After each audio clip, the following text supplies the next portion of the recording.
Movie के start होते ही हमें एक फैमिली दिखाई जाती है जो कि एक बीच पर आई थी। उस फैमिली में टोटल 4 लोग थे, हस्बैंड, वाइफ, उनकी बड़ी बेटी और उनका एक छोटा सा बेटा। उनके छोटे बेटे का नाम ओली था। ओली की सिस्टर अपने फादर के पास आती है जो कि रात का खाना बना रहा था। रात को वो लोग खाना खाने के बाद कुछ बातें करते हैं और फिर अपने टेंट में सो जाते हैं। नेक्स्ट डे ओली के पेरेंट्स उसे घुमाने के लिए कहीं पर ले जा रहे थे। वो लोग ओली की सिस्टर को भी साथ आने के लिए बोलते हैं, जिस पर ओली की सिस्टर कहती है कि मैं नहीं जा रही, मैं यहीं पर रुकूंगी। फिर जैसे ही वो लोग वहाँ से जाने लगते हैं, उनकी बेटी उन्हें रोक लेती है उनकी एक पिक्चर क्लिक करने के लिए। फिर वो दोनों हस्बैंड वाइफ ओली को लेकर वहाँ से चले जाते हैं और उनके जाने के बाद उनकी बेटी बिल्कुल अकेली थी वहाँ पर। और तभी उस लड़की को वहाँ पर किसी की प्रेजेंस का एहसास होता है। वो अपने आस पास देखती है। अब अकेला होने की वजह से उसे डर लगता है, इसीलिए वो जाकर अपनी गाड़ी में बैठ जाती है। थोड़ी देर गुजर जाने के बाद उन लोगों की गाड़ी के पीछे एक और गाड़ी आकर रुकती है। उस गाड़ी में से एक आदमी निकलता है जिसका नाम जर्मन होता है। जर्मन के साथ एक और आदमी भी होता है और वो भी गाड़ी से बाहर आता है और इस आदमी का नाम चोक होता है। ओली की सिस्टर अपनी गाड़ी में सो रही होती है और ये दोनों आदमी उस लड़की को देख लेते हैं। जर्मन चोक को कहता है कि चलो इसे उठाकर हम अपने साथ ले जाते हैं, जिस पर चोक कहता है कि तुमने पिछली बार भी ऐसे ही किया था और फिर तुम्हें जेल जाना पड़ा। जर्मन कहता है कि उस गलती पर मुझे शर्मिंदगी भी है और मैंने बहुत कुछ सीख भी लिया था उससे, लेकिन जर्मन कहता है कि मैं तो फिर भी इस लड़की को उठाकर ले जाऊंगा। और इस बार चोक उसकी बात पर एग्री हो जाता है और फिर ये लोग उन लोगों के टेंट की तरफ बढ़ते हैं, ये चेक करने के लिए कि इस लड़की के साथ और कौन है। गाड़ी में ओली की सिस्टर जाग जाती है और वो चोक को गाड़ी के बाहर खड़ा हुआ देखती है और गुस्से में उसे कहती है कि मेरी गाड़ी से पीछे हटो। ये सुनकर चोक थोड़ा सा पीछे हट जाता है, लेकिन वो एक बार फिर आगे बढ़ता है। ये देखकर ओली की सिस्टर गाड़ी का हॉर्न बजा देती है। इस हॉर्न की आवाज जर्मन भी सुन लेता है और उसके पेरेंट्स भी सुन लेते हैं। जर्मन को पता चल जाता है कि वो लड़की जाग चुकी है और इसीलिए वो उस लड़की की गाड़ी की तरफ बढ़ता है। ओली का फादर अपनी बेटी को चेक करने के लिए जाता है। जर्मन अपनी गाड़ी से गन निकाल कर लाता है और वो ओली की सिस्टर को गन पॉइंट पर करके उसे गाड़ी से बाहर आने के लिए बोलता है। तब ओली की सिस्टर डरते डरते बाहर आ जाती है। तभी वहाँ पर उस लड़की का फादर भी उसे बचाने के लिए आ जाता है, जिसे वो लोग मार कर बेहोश कर देते हैं। ओली की मदर उसे टेंट में छोड़कर उन लोगों की तरफ बढ़ती है। ओली की मदर आते ही चौक पर अटैक कर देती है। ये देखकर उनकी बेटी मौके का फायदा उठाकर जान बचाकर वहाँ से भाग जाती है, लेकिन जर्मन गोली चलाकर उसे रोक लेता है। फिर वो ओली की मदर पर गन रख के कहता है कि अगर तुम भागी तो तुम्हारी माँ मारी जाएगी। ये सुनकर ओली की सिस्टर रुक जाती है। फिर वो दोनों उन तीनों के हाथ और मुंह बांध देते हैं। इसके बाद वो दोनों उस फैमिली को जंगल में कहीं पर ले जा रहे थे। चौक एक जगह पर बैठकर ओली की सिस्टर का मोबाइल चेक कर रहा होता है और चौक उस पूरी फैमिली की पिक्चर देख लेता है और वो पिक्चर्स में ओली को भी देख लेता है, जिससे उसे पता चल जाता है कि इस फैमिली के साथ एक छोटा बच्चा भी है जो कि मिसिंग है, वहाँ पर नहीं है। इसीलिए चौक वो पिक्चर जर्मन को भी दिखाता है। फिर वो ओली की मदर से उसके बारे में पूछता है कि ये छोटा बच्चा कहाँ पर है, लेकिन ओली की मदर उन्हें कुछ भी नहीं बताती। फिर वो लोग पूरी फैमिली को टॉर्चर करने लगते हैं और उन्हें अलग अलग ट्री से बांध दिया जाता है। जर्मन ओली के फादर के सर पर एक बियर केन रखता है, जबकि चौक अपना निशाना लगाने लगता है। ओली का फादर डरते हुए कांप रहा था, जिससे वो बियर केन नीचे गिर जाती है। जर्मन एक बार फिर से वो केन रख देता है और चौक एक बार फिर से निशाना लगाने लगता है। ओली का फादर एक बार फिर से डरते हुए कांप रहा था, जिससे वो केन एक बार फिर से गिर जाती है, लेकिन इस बार गुस्से में आकर चौक उसके सर पर ही शूट कर देता है। फिर सेम ऐसा ही वो ओली की मदर के साथ भी करते हैं। वो उसके सर पर भी बियर केन रख देते हैं और इस बार चौक की जगह जर्मन निशाना लगाता है और लास्ट में जर्मन ओली की मदर को शूट कर देता है, लेकिन वहाँ से जाते हुए वो ओली की सिस्टर को भी शूट करके मार डालते हैं।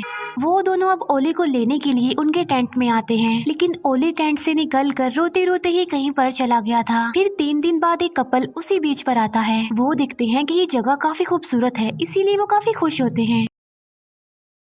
वो लोग ओली के टेंट से कुछ दूरी के फासले पर ही खड़े हुए थे और थोड़ी ही देर बाद वो अपना टेंट भी वहाँ पर लगा लेते हैं। असल में इन दोनों की नई नई शादी हुई थी, इसीलिए वो अपना टाइम स्पेंड करने के लिए यहाँ पर आए थे। उस कपल में लड़की का नाम सैम होता है। सैम जो कि अकेली ही बैठी होती है और सैम उन लोगों के टेंट की तरफ देखती है। सैम देखती है कि वहाँ पर भी एक फैमिली है जो थोड़ी देर तक वहाँ पर आ जाएगी, लेकिन उसे क्या पता था कि वो पूरी फैमिली तो मारी जा चुकी है। सैम का हस्बैंड आग जलाने के लिए लकड़ियाँ जमा कर रहा था और इस बीच उसे वहाँ पर एक छोटे से बच्चे की कैप मिलती है। फिर जैसे ही रात होती है, सैम और उसका हस्बैंड आग जला लेते हैं और बातें करने लगते हैं। नेक्स्ट मॉर्निंग जब सैम की आंख खुलती है तो वो फिर से उन लोगों के टेंट की तरफ देखती है। वो सोच रही थी कि शायद यहाँ पर रहने वाली फैमिली अब वापिस आ चुकी होगी, इसीलिए वो चेक करने के लिए टेंट की तरफ बढ़ती है। जब सैम टेंट के अंदर देखती है तो वो अपने हस्बैंड को भी बुलाती है वहाँ पर। सैम अपने हस्बैंड को टेंट खोलकर दिखाती है और उसे कहती है कि यहाँ पर जरूर कुछ न कुछ हुआ है, क्योंकि उनके टेंट में सामान इधर उधर बिखरा हुआ था। वो डिसाइड करते हैं कि इस बारे में वो पुलिस को इन्फॉर्म करेंगे, लेकिन उनकी गाड़ी का एक टायर पंचर हो गया था। तब सैम का हस्बैंड गाड़ी का टायर चेंज करने लगता है, लेकिन तभी उसे सैम के चिल्लाने की आवाजें आती हैं, इसीलिए वो सैम की तरफ भागता है। सैम अपने हस्बैंड को जमीन पर पड़ा हुआ ओली दिखाती है और ओली की उन लोगों ने काफी बुरी हालत कर दी थी। सैम का हस्बैंड चेक करता है तो उसे पता चलता है कि ओली जिंदा है। तब वो लोग ओली को उठा लेते हैं और वहाँ से जाने लगते हैं। फिर वो दोनों डिसाइड करते हैं कि वो इस बच्चे के पेरेंट्स को भी ढूंढेंगे। अभी वो बस वहाँ से जाने ही लगते हैं कि वहाँ पर चोक आ जाता है। तब वो लोग चोक को भी ओली दिखाते हैं, क्योंकि उन्होंने ओली को गाड़ी में रखा हुआ था। वो दोनों चोक से हेल्प मांगते हैं ताकि ओली को जल्द से जल्द हॉस्पिटल लेकर जाया जाए, जिस पर चोक उन्हें समझाता है कि तुम्हें फिक्र करने की कोई जरूरत नहीं है, क्योंकि इसके पेरेंट्स यहीं पर होंगे, आसपास होंगे, और क्या पता वो किसी मुश्किल में फंसे हों और हम जितनी जल्दी हो सके उन्हें ढूंढ लेंगे। सैम का हस्बैंड चोक को कहता है कि अगर इसके पेरेंट्स मुश्किल में होंगे तो हमें उनकी हेल्प करनी चाहिए। फिर चोक अपनी गाड़ी से गन ले लेता है और तब चोक और सैम का हस्बैंड उस बच्चे के पेरेंट्स को ढूंढने के लिए वहाँ से चल पड़ते हैं। अब क्योंकि ओली का ख्याल रखने के लिए वहाँ पर सैम अकेली रह जाती है। इसके बाद सैम जाकर गाड़ी में बैठ जाती है, जहाँ पर सैम को एक नाइफ मिलता है। सैम दिखती है कि वो छोटा बच्चा गाड़ी में बिल्कुल आराम से सो रहा है। हम दिखते हैं कि चोक सैम के हस्बैंड को उस जगह पर ले आया था जहाँ पर उन दोनों ने उस फैमिली को टॉर्चर किया था, उन्हें मारा था। लेकिन चोक देखता है कि वहाँ पर ओली की मदर की डेड बॉडी नहीं है। इस बात से वो काफी हैरान रह जाता है, क्योंकि वो जानता था कि ओली की मदर अगर यहाँ पर नहीं है तो इसका मतलब ये है कि वो जिंदा है। सैम का हस्बैंड चोक को जल्दी से वहाँ से चलने के लिए बोलता है ताकि इस बारे में पुलिस को इन्फॉर्म किया जाए, जिस पर चोक कहता है कि ओली की मदर जिंदा है, हमें उसे ढूंढना चाहिए। फिर वो दोनों ओली की मदर को ढूंढने लगते हैं और बहुत जल्द उन्हें ओली की मदर मिल भी जाती है। सैम का हस्बैंड ओली की मदर की ऐसी हालत देखकर उसके पास जाता है, जिसकी अभी थोड़ी बहुत सांसें बाकी थी, लेकिन तभी चोक ओली की मदर को शूट करके मार डालता है। ये देखकर सैम का हस्बैंड बुरी तरह डर जाता है, जिस पर चोक कहता है कि ये क्या, तुम तो डर गए, मैं तो तुम्हें बहुत बहादुर समझ रहा था। सैम का हस्बैंड उसे डरते हुए पूछता है कि क्या तुम मुझे भी शूट करके मार डालोगे, जिस पर चोक कहता है कि नहीं, बिल्कुल भी नहीं, मैं तुम्हें इतनी आसान मौत तो नहीं देने वाला, बल्कि मैं तुम्हारा बुरा हाल करूंगा और फिर तुम्हें तड़पा तड़पा कर मारूंगा।